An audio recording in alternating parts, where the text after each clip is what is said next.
En Cielos Abiertos, tu radio.com, compartimos la palabra de Dios desde el auditorio de la Iglesia Pan de Vida para tu Corazón, con el pastor Dani Aguillón. Porque la palabra de Dios es viva y eficaz, y más cortante que toda espada de dos filos, y penetra hasta partir el alma y el espíritu, las coyunturas y los tuétanos, y discierne los pensamientos y las intenciones del corazón.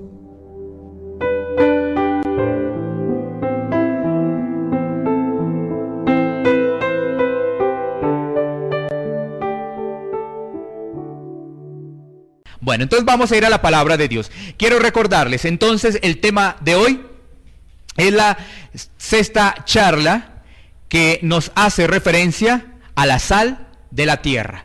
El tema de hoy es la sal de la tierra. Y para ello vamos a ir al Evangelio de Mateo, capítulo 5, versículo 13.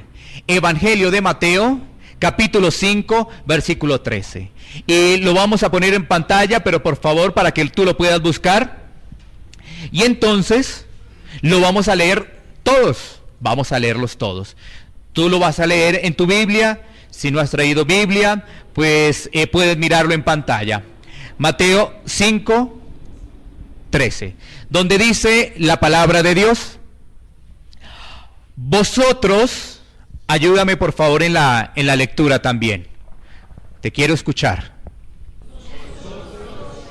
Soy la sal de la tierra, pero si la sal se desvaneciere, ¿con qué será salada? No sirve más para nada, sino para ser echada fuera y hollada por los hombres. Muchas gracias. Muy bien. Entonces, vamos a mirar qué nos dice la palabra de Dios a través de este pasaje. ¿Qué nos está queriendo decir el Señor? Dice ahí: vosotros sois. Vosotros sois. Inmediatamente uno se empieza a preguntar, vosotros, se está dirigiendo a nosotros. Pero tenemos que tener en cuenta que cuando se dirige a vosotros, está hablando a las personas que están cumpliendo las bienaventuranzas. No quiere decir que es para todo el mundo esta palabra. No quiere decir eso, porque tú lees la palabra y tú dices vosotros, entonces tú te sientes gozoso, tú te sientes alegre, pero tú tendrías que examinar si esa palabra es para ti, porque dice vosotros, aparentemente podría ser para todos, pero si vemos el contexto nos damos cuenta que vosotros hace referencia a los discípulos. Recordemos, por ejemplo, cuando mirábamos Mateo 5:1, donde dice: viendo la multitud, subió al monte y sentándose, vinieron a él sus discípulos. ¿Qué quiere decir ello? Que los discípulos son los que tienen los oídos receptivos para recibir la palabra de Dios. Los otros se distraen muy fácilmente. Los otros prácticamente no ponen la debida atención. Si lo miráramos en un contexto actual, son aquellas personas, los discípulos, los que siempre están pendientes, tienen hambre y sed de la palabra. Y aquellos que de pronto vienen a la congregación y entonces los que hacen parte de los demás están mirando qué está haciendo la otra persona, les está cogiendo el sueño, están pensando qué van a hacer de almuerzo, qué va a pasar esta semana, porque no tienen esa hambre y sed de justicia, de la palabra de Dios. Entonces, yo sé que aquí hay muchos de vosotros sois la sal. Bueno, entonces cuando definimos que vosotros tiene que ver, ¿no es cierto?, en este contexto con los discípulos, pues vamos a ver qué características tienen esos discípulos así muy rápidamente, los discípulos que escogió el Señor Jesús. Miremos lo siguiente. Los discípulos eran galileos, sin educación formal. Miremos otro elemento, ya te los voy a refrendar con la palabra de Dios. Todo lo que te estoy diciendo, te lo refrendo con la palabra de Dios, es decir, te lo sustento con la palabra de Dios. Entonces los discípulos eran galileos sin educación formal. Los discípulos eran del común, hacían parte del pueblo del común. No participaban o no tenían grandes puestos políticos. Y además, como un cuarto elemento, pues eran despreciados por los líderes religiosos. eran despreciados por los líderes religiosos. Estoy hablando de los discípulos. Entonces miremos, comprobemos estos elementos que te he dado a través de la palabra de Dios. Miremos, por ejemplo, Hechos 1:11. Hechos 1:11. Para poderle dar continuidad a esto que estamos desarrollando. Esas características de los discípulos. Hechos, capítulo 1, versículo 11. Dice la palabra de Dios: los cuales también les dijeron, varones galileos, ¿por qué estáis mirando al cielo? Este mismo Jesús que ha sido tomado de vosotros al cielo, así vendrá como le habéis visto ir al cielo. O sea que eran de Galilea. Esos discípulos, ¿no es cierto? Eran de Galilea. Y resulta que los religiosos de la época no querían mucho a esos de Galilea. Tampoco querían a los que se decían podían venir de Nazaret, ¿no es cierto? Tampoco. Pero miremos qué nos dice Hechos capítulo 4 versículo 13. Hechos capítulo 4 versículo 13, donde nos dice las características que tenían estos discípulos en el caso de su educación. Entonces, viendo el denuedo de Pedro y de Juan, y sabiendo que eran hombres sin letras y del vulgo, se maravillaban y les reconocían que habían estado con Jesús. Estos discípulos sin duda estaban cumpliendo las bienaventuranzas. ¿Te acuerdas la primera bienaventuranza que vimos? Los pobres, ¿en qué? En espíritu. Aquí estaba, porque sin duda una persona pobre en espíritu no es que no estudie, no, pero es que le da el valor a la palabra de Dios. ¿Qué es lo más importante para esa persona? No son los títulos, no son los pergaminos o los diplomas, no. Lo más importante es que esa persona conoce de la palabra de Dios. No se jacta absolutamente de nada. Puede ser una persona que ha estudiado todo tipo de avance para crecer, es decir, ha estudiado un pregrado, posgrado, ha estudiado una maestría, un doctorado, pero esa persona no se jacta de eso. Realmente es una persona humilde, humilde. Pero nos damos cuenta que en los niveles del mundo, el mundo te dice a ti, si tú no estudias, no eres nada. O sea, de una vez te saca fuera. Por eso hay muchas personas frustradas. Porque el mundo te dice, si tú no estudias, no eres nada. ¿Ah? Y realmente en la palabra de Dios tú necesitas primero enriquecerte con la palabra de Dios. Que esos estudios que tú haces, porque es importante estudiar, no te vuelvan una persona orgullosa y soberbia. Orgullosa y soberbia. Entonces ahí los discípulos que toma el Señor, que escoge el Señor, son unas personas pobres en espíritu. ¿Por qué? No era porque no estuviesen estudiando, sino porque realmente estaban ávidos de recibir la guía del Maestro. Es decir, su corazón estaba solo, vacío, y estaba esperando que llegara el Maestro. Miremos ahí otro elemento, Mateo 4, 18, 21. Ya nos damos cuenta que eran sin una educación formal. Eran del común. Ahora miremos que algunos de ellos, una de sus profesiones eran pescadores. Mateo 4, 18, 21. Dice la palabra de Dios. Andando Jesús junto al mar de Galilea, vio a dos hermanos, Simón llamado Pedro y Andrés su hermano, que echaban la red en el mar porque eran ¿qué? Pescadores. Versículo 19. Y le dijo, venid en pos de mí y os haré pescadores de hombres. Versículo 20. Ellos entonces, dejando al instante las redes, le siguieron. Versículo 21. Pasando de allí, vio a otros dos hermanos, Jacobo, hijo de Zebedeo, y Juan su hermano, en la barca con Zebedeo su padre, que remendaban sus redes, y los llamó. ¿Tú qué crees que estas personas, teniendo los grandes títulos, hubiesen ido con Jesús? Ahí tú te das cuenta que inmediatamente Jesús los llamó, obedecieron. Inmediatamente obedecieron. Pero imagínate una persona llena de soberbia, con sus títulos, con sus diplomas, llena de soberbia, le dicen, oye, es que Jesús vino a salvarte. Yo me puedo salvar solo. Para eso he estudiado, para eso tengo hasta doctorado. No necesito de eso. Yo me gano este sueldo porque yo la he sudado. Tengo este gran sueldo porque me he preparado. Llevo 15, 20 años estudiando. Gracias. hasta luego. ¿Sí te das cuenta la diferencia? Los apóstoles ahí, en este caso, estos discípulos, Jesús los llama, estaban pescando y se van con Jesús. Y entonces preguntas ahí que nos podemos hacer cada uno de los que estamos acá.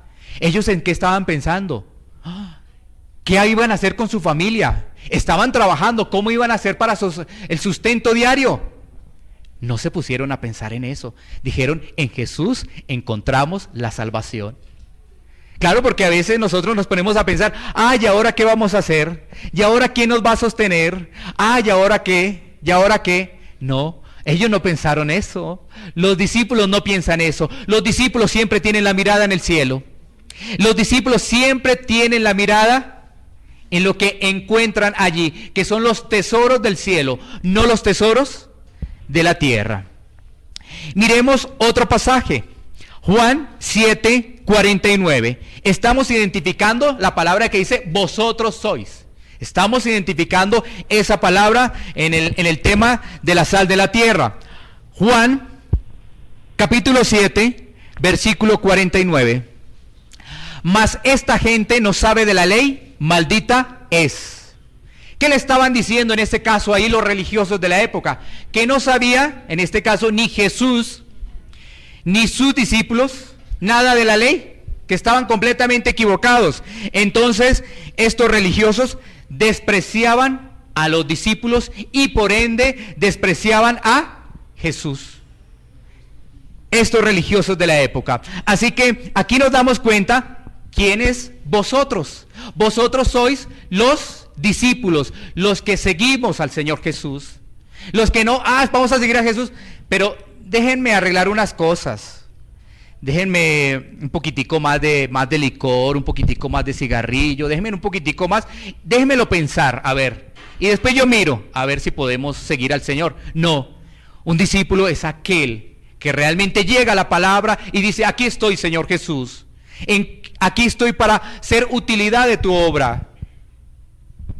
Miremos entonces el otro elemento, dice, vosotros sois la sal de la tierra. Volviéndonos al tema de Mateo 5, versículo 13. Entonces dice, vosotros sois la sal de la tierra. Bueno, quedémonos ahí en la palabra sal. ¿Quién no conoce la sal, no es cierto? Todos conocemos la sal, pero resulta que la sal en el tiempo antiguo era supremamente importantísima. Supremamente importantísima.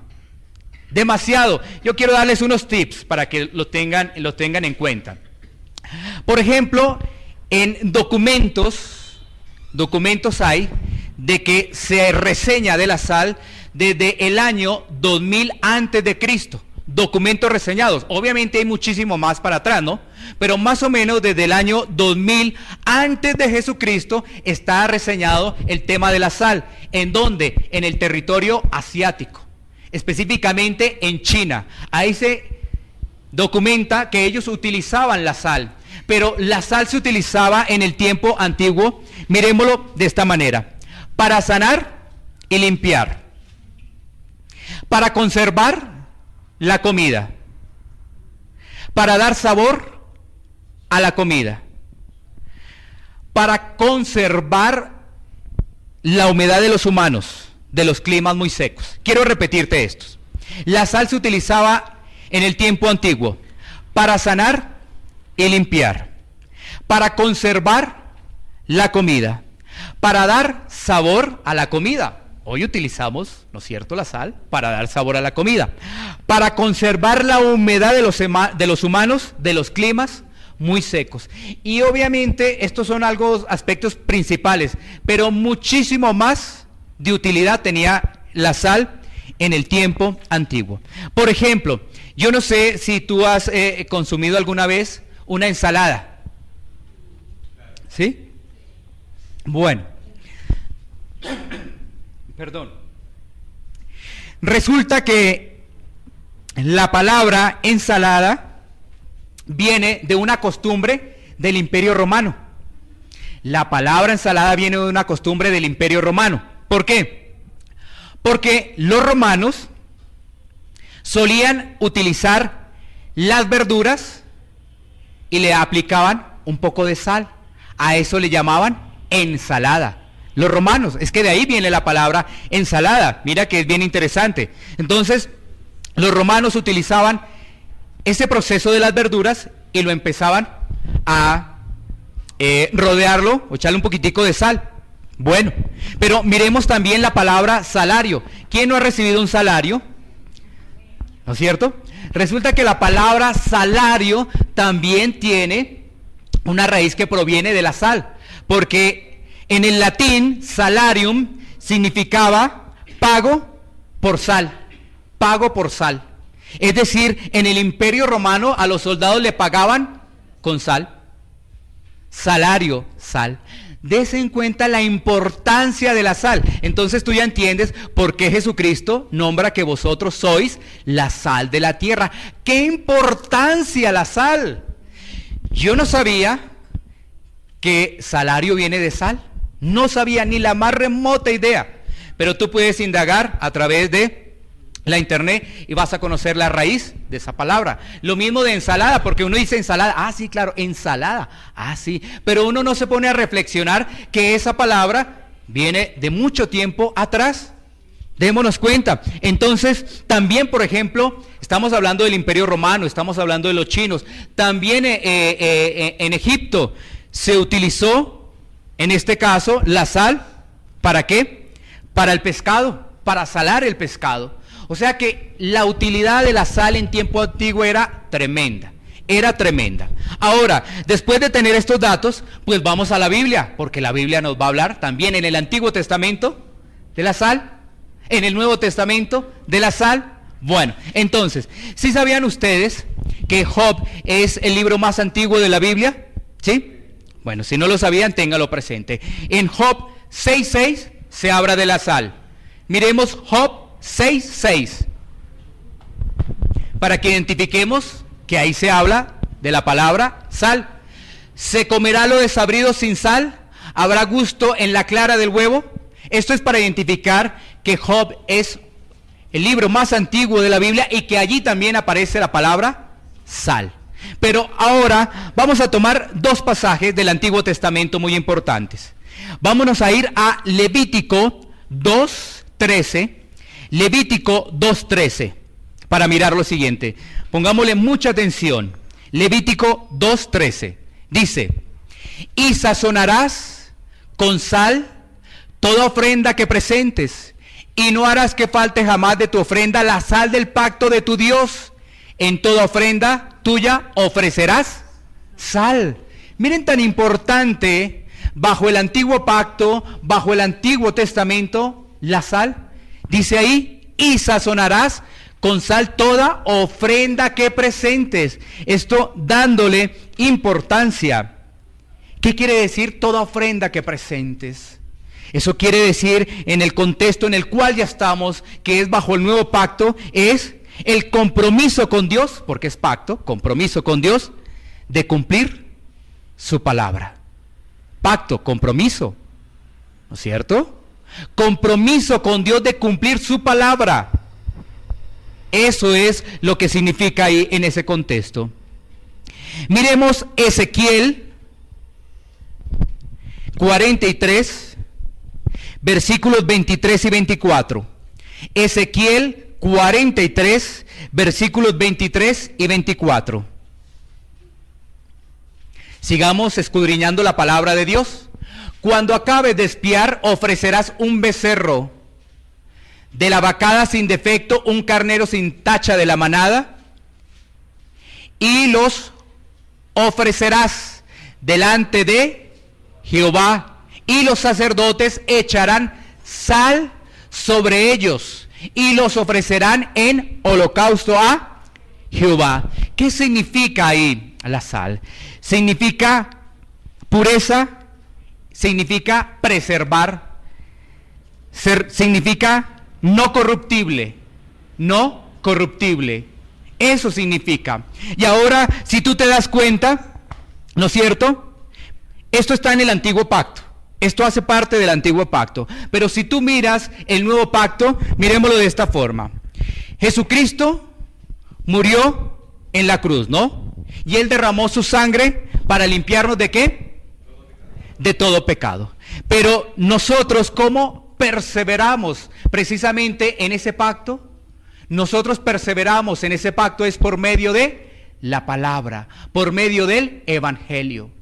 Por medio del evangelio, por medio de la palabra, ese pacto perseveramos, porque nosotros estamos llamados a recibir la palabra, pero también a compartirla. Nosotros estamos llamados a escuchar, pero también a hacer una acción de esa palabra. Y entonces nos damos cuenta que el nuevo pacto es Jesucristo, pero esa sal se convierte en el evangelio. Esa sal es la palabra de Dios, bien condimentada. Entonces, miremos lo siguiente. Con respecto a la sal, pues nos vamos a concentrar en dos cualidades muy importantes, como lo son: debemos ser ejemplos, siendo fieles con el Señor. Debemos ser nosotros ejemplos. Estamos hablando de los discípulos, ¿no? Nosotros debemos ser ejemplo, siendo fieles con el Señor. Y el segundo elemento es predicando un evangelio puro. Predicando un evangelio puro. Ahí está la diferencia, ¿no? Ahí empiezan a notarse las diferencias. Entonces, para esos dos elementos, pues vamos a tomar también dos pasajes bíblicos muy importantes para esos dos elementos. Entonces, primero vamos a ir a 1 de Timoteo 4:12. 1 de Timoteo 4:12. Dice la palabra de Dios en 1 de Timoteo 4:12. Ninguno tenga en poco tu juventud, sino sé ejemplo de los creyentes en palabra, conducta, amor, espíritu, fe y pureza. ¿Qué quiere decir esto? Que tú te conviertes en un ejemplo. Un discípulo es un ejemplo hacia los demás creyentes y hacia los gentiles. O sea, a los que no conocen de la palabra de Dios. Empiezas a tener más características de lo que es realmente un discípulo, ¿no? Entonces sabes que un discípulo es un ejemplo. Y entonces dice ahí la palabra de Dios: ninguno tenga en poco tu juventud, sino sé ejemplo de los creyentes. ¿En qué dice? En palabra. Es decir, cuando tú escuchas la poderosa, maravillosa palabra de Dios, pero entonces te tienes que volver un multiplicador con acciones. Con acciones. Si no hay acciones, quedaste incompleto.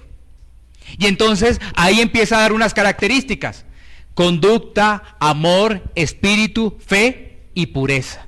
Bueno, sigamos mirando otro ejemplo en Colosenses 4:6. Colosenses 4:6.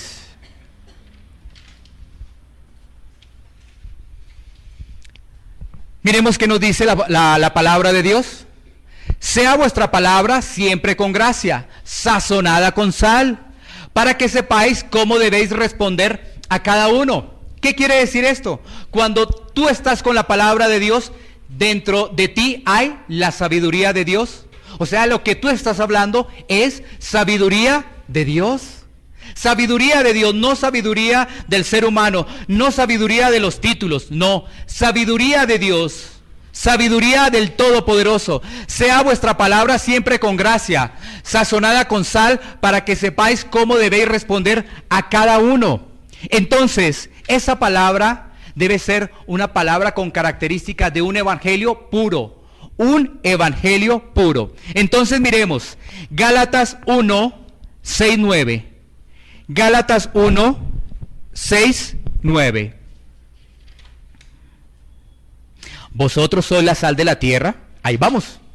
Y vamos a Gálatas 1:6-9. Dice la palabra: estoy maravillado de que tan pronto os hayáis alejado del que os llamó por la gracia de Cristo para seguir un evangelio diferente. Dejémoslo hasta ahí.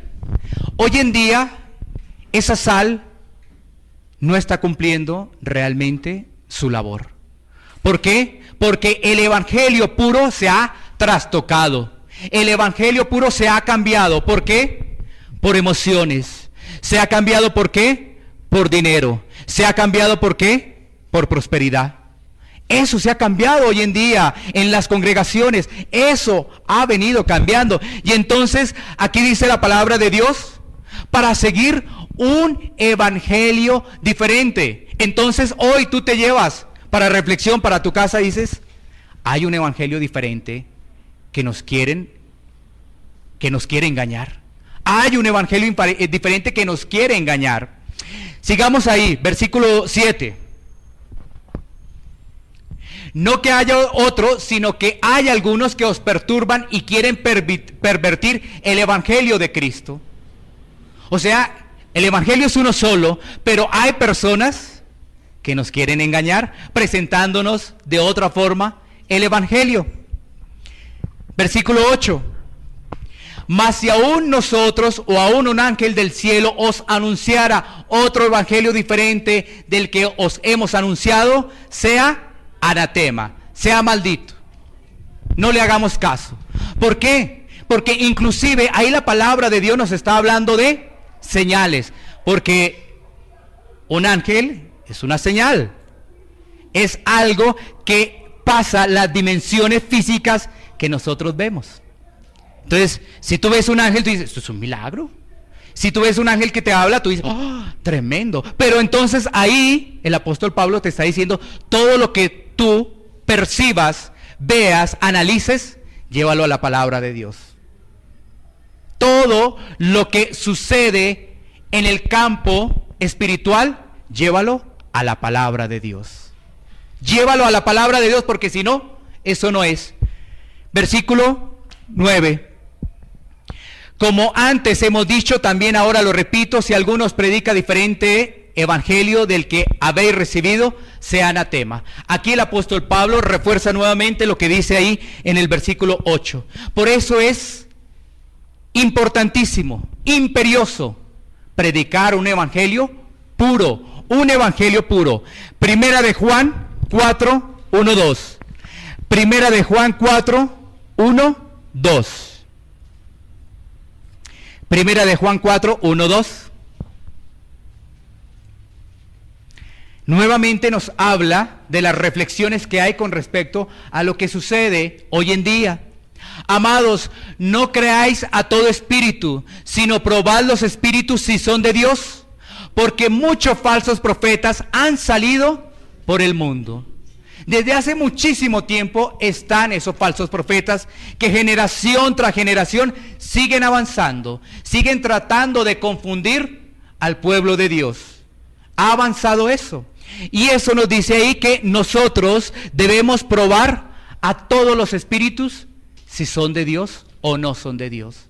Porque a veces vemos cosas muy especiales, inclusive que se podrían denominar como milagros, y la gente queda estupefacta, queda completamente emocionada, alucinada, y realmente eso no proviene de Dios.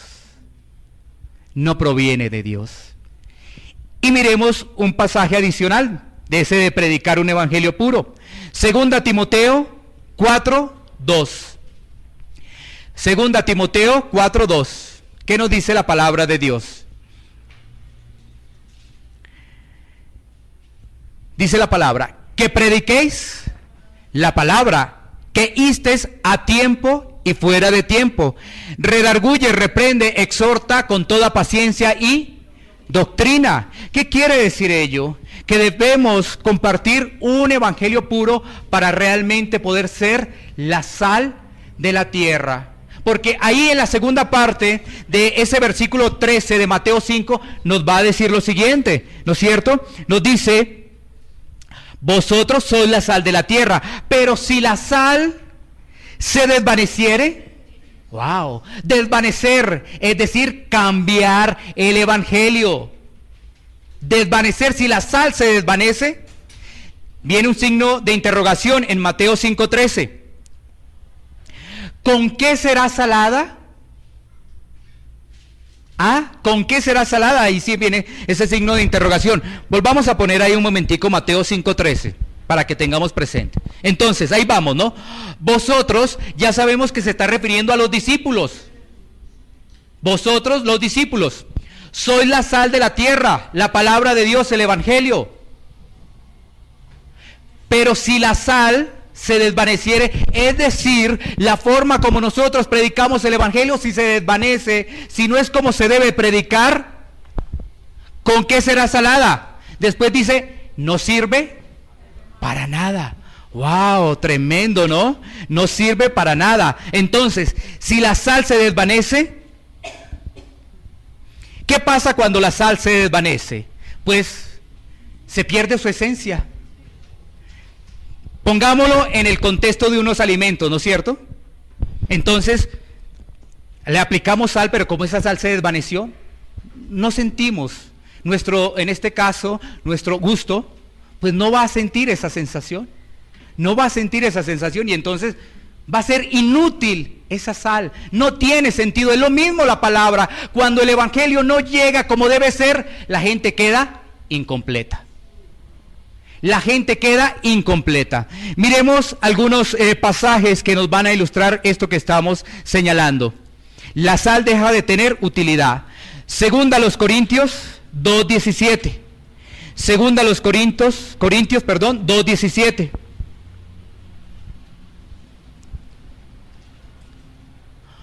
Pues no somos como muchos que medran falsificando la palabra de Dios, sino que con sinceridad, como parte de Dios y delante de Dios, hablamos de Cristo.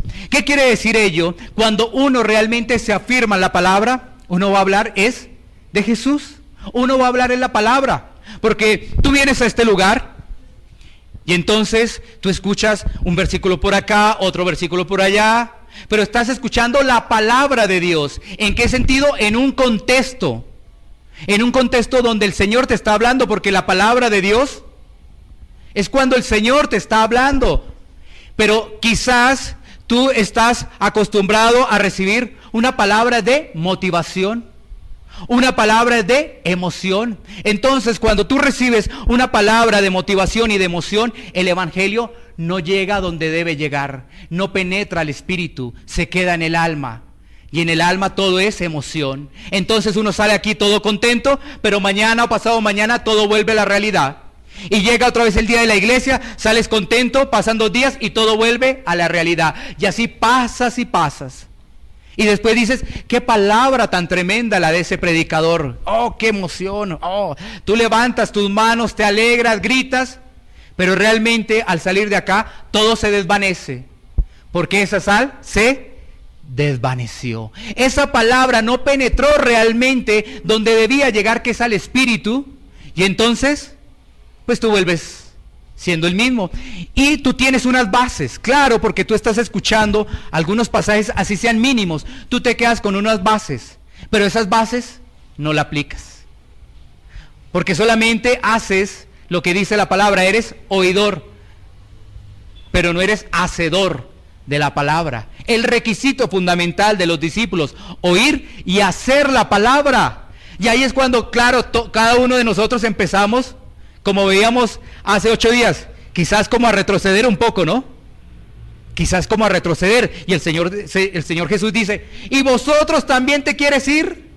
¿Se quieren ir también? Porque así decía el Señor Jesús, ¿se quieren ir? Claro, porque cuando la palabra nos dice, oye, es que tú debes escucharla y acciones.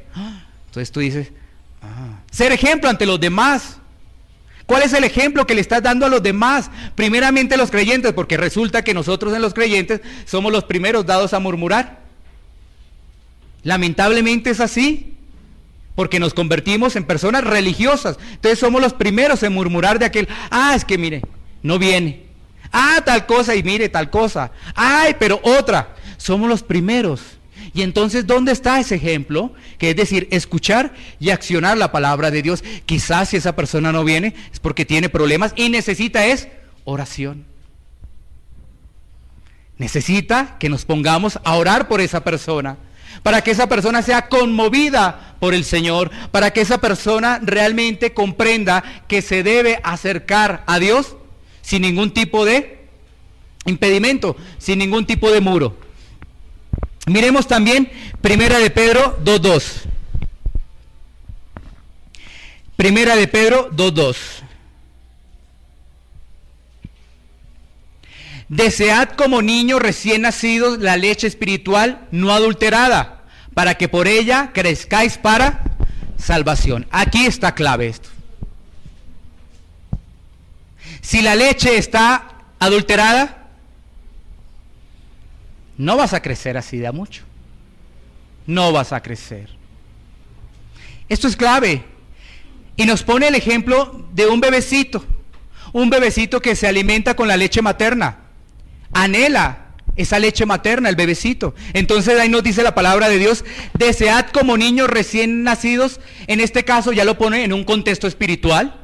La leche espiritual, la palabra de Dios. Porque es la palabra de Dios la que te va a cambiar. No es ningún predicador. Ninguno.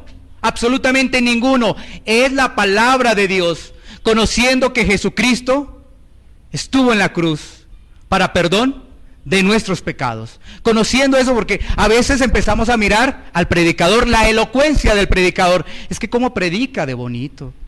Y la palabra. O a veces nos damos y vemos toda una parafernalia de gritos, de milagros y todas esas cosas, pero la palabra, ¿dónde quedó la palabra? ¿Dónde quedó? Y entonces vamos, es donde hay mucha gente. Y entonces nos dice ahí, la leche espiritual no adulterada. ¿Tú sabes qué es adulterar?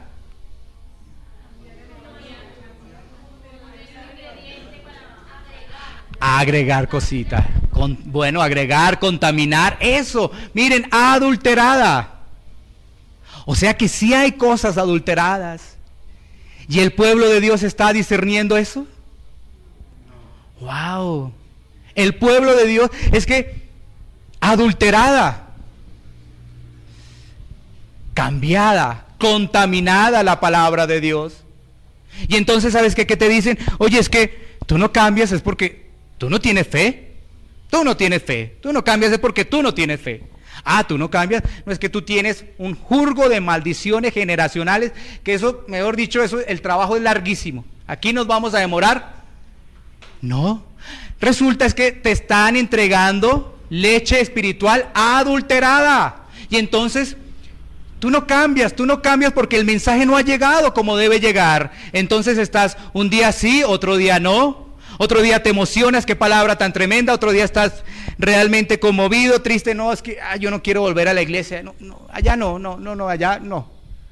Pero nos damos cuenta que cuando tenemos la palabra de Dios como debe ser, crecemos para salvación. Cuando llega la palabra de Dios como debe ser, crecemos. Entonces ya no somos inmaduros, es decir, maduramos. Y entonces hay nuestra confianza de que somos hijos de Dios y que el día que nos toque partir nos vamos para el cielo o nos vamos con Él. Porque ya hay esa convicción, ya hay algo que ha llegado a nuestra vida que nos transforma. Y tú ya has dejado de decir, ¿será que sí? ¿Será que no me voy con Dios? ¿Qué va a pasar mañana conmigo? ¿Qué va a pasar mañana cuando están hablando de un proceso de paz y cada vez las posiciones están más radicales porque ahora se han presentado dos grupos, uno hace parte del gobierno, otro la oposición?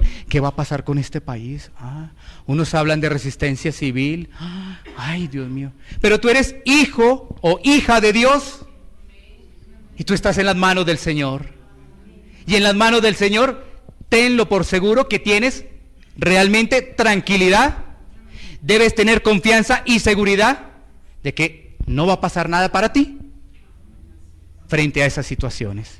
Entonces sigamos nuevamente, devolvámonos a Mateo 5:13.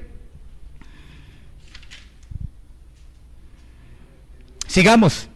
Vosotros sois, nuevamente volvámoslo a leer, vosotros sois la sal de la tierra, pero si la sal se desvaneciere, ¿con qué será salada? No sirve más para nada, sino para ser echada afuera y hollada por los hombres. Hollada por los hombres. ¿Qué quiere decir hollar? ¿Saben qué quiere decir hollar? Pisada, pisar, claro. Entonces, ¿para qué va a servir esa sal? Para nada. Para nada. Miren tan importante esto. Vamos a llegar a la parte final. Dice, vosotros sois, porque tú has recibido un mensaje. El mensaje de la palabra de Dios, el mensaje para que realmente te conviertas en un discípulo. El mensaje para que tú comprendas que tu vida debe estar en unidad con el Señor. Vosotros sois la sal de la tierra. ¡Qué palabra tan hermosa! Vosotros sois la sal de la tierra. Y entonces ya entendemos qué significaba la sal en la antigüedad, todas las características que tenía la sal. Y uno le dice, vosotros sois la sal. ¡Oh, tremendo! Pero entonces viene viene como una pequeña confrontación después que dice eso. Pero si la sal se desvaneciere, es decir, si tú empiezas a recibir un evangelio contaminado, pues no vas a ser de utilidad para el reino de los cielos. No vas a ser de utilidad. Y entonces todo lo que tú hagas, de nada va a servir. Imagínense ustedes esto. Si no hay predicadores de sana doctrina, pues el mundo se pierde.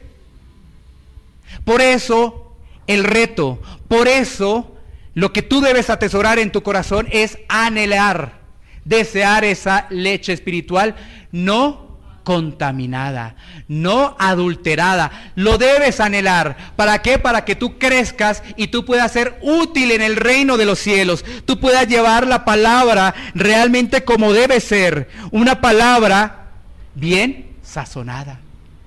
¿Y cuál es esa sazón? El evangelio. El evangelio de Dios. El evangelio de Dios. Así que tengamos en cuenta lo siguiente. Cuando realmente nos convertimos en discípulos, somos personas útiles para el reino de Dios. Pero entonces las palabras son muy bonitas, ¿no es cierto? Soy útil para el reino de Dios, qué bueno, gloria a Dios. Pero ¿qué estás haciendo realmente para que la palabra que está llegando a tu corazón, la oyes, llega a tu corazón, se convierta en una acción?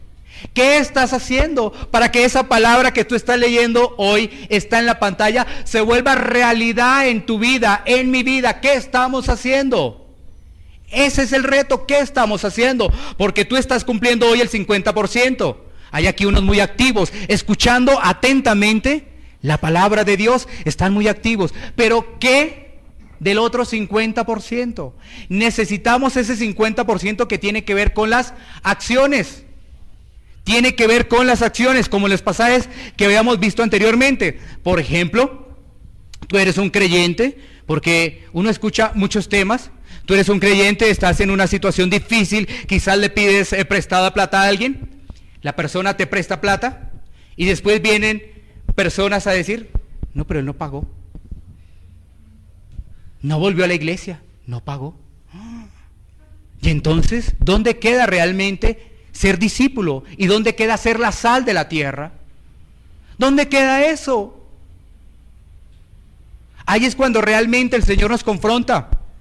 Cuando quizás vienen personas a una congregación y entonces vienen a quitarle el esposo o la esposa al que ya está casado.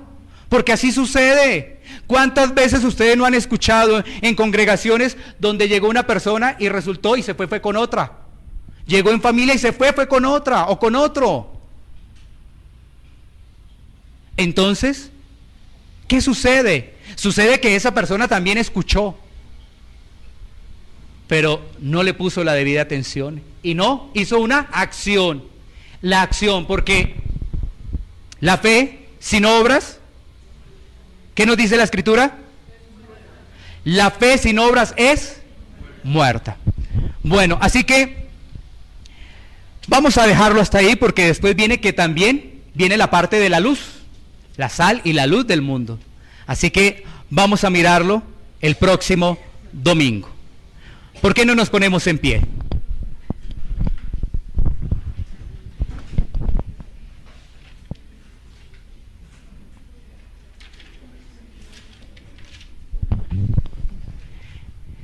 La sal de la tierra. Somos la sal de la tierra, pero cuando realmente recibimos un evangelio puro, no contaminado. Y ese evangelio puro, vuelvo y reitero, para que no se preste a ningún tipo de confusión, no tiene nada que ver con el orgullo de un ministro, la soberbia de un ministro. No tiene nada que ver con el dinero, no tiene nada que ver con la prosperidad. Y no tiene nada que ver con las emociones exageradas. Somos seres de emociones, por supuesto, pero cuando las desequilibramos, todo se pierde. Un ejemplo de ello, una persona que está en disgusto en su matrimonio, ¿no es cierto? La emoción que le llegó fue la ira, y entonces inmediatamente puede maltratar y decir, es que yo me voy, yo dejo todo botado, ¿no es cierto? ¿Cuántas personas en momentos difíciles, en momentos económicos, en momentos de salud o en momentos familiares dicen, ya no quiero nada más, yo quiero dejar todo botado? Pero es por presión, llegó ahí una emoción que desequilibra a la persona y dice, ya no quiero más. Las emociones cuando las llevamos al extremo afectan a la persona y afectan el testimonio de la persona. Porque después tú caes en cuenta y tú dices, no, pues yo no me puedo separar, pues Dios me regaló a mi esposa, Dios me regaló a mi esposo. No, yo no puedo hacer eso. Entonces tienes que ir allá a decir, perdóname, perdóname por favor, perdóname. Fue un momento de calor, fue un momento de ira. Entonces si te das cuenta cómo esas emociones que también se trasladan a la iglesia, en este caso no son emociones de tristezas, porque te hacen brincar, te hacen saltar. Entonces unas emociones que te llevan a una alegría aparente, te llevan a una sensación de sonrisa aparente, pero por dentro estás vacío. Mientras que la palabra de Dios te va a hacer es crecer y te va a dar estabilidad. Eso hace la palabra de Dios. Iglesia Pan de Vida para tu Corazón, Barrio Castilla en Bogotá, Colombia. Calle Octava bis A, número 7735, segundo piso. Sitio web www.pandevidaparatucorazon.com. Porque la palabra de Dios es viva y eficaz, y más cortante que toda espada de dos filos, y penetra hasta partir el alma y el espíritu, las coyunturas y los tuétanos, y discierne los pensamientos y las intenciones del corazón.